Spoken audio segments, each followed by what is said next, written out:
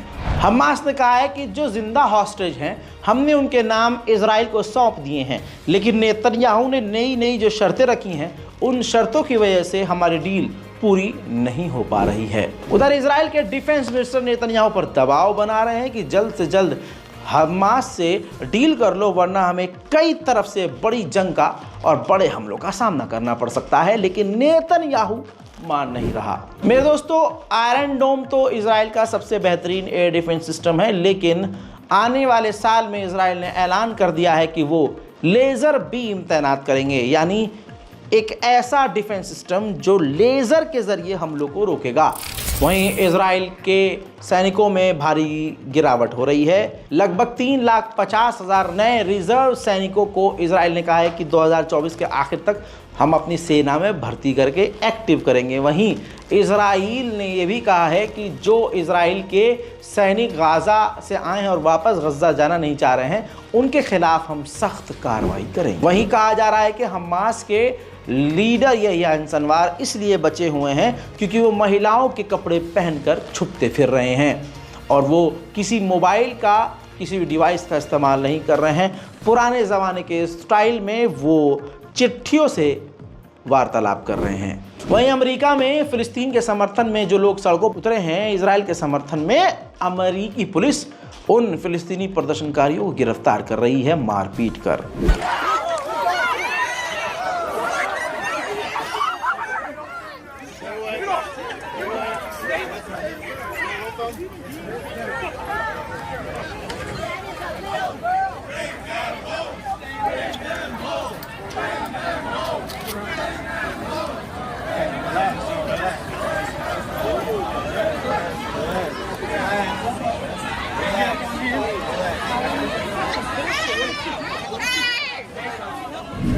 ठीक इसी तरह से जर्मनी में भी फिलिस्तीन के लिए आवाज़ उठाई जा रही है, लेकिन उनको गिरफ्तार भी किया जा रहा है।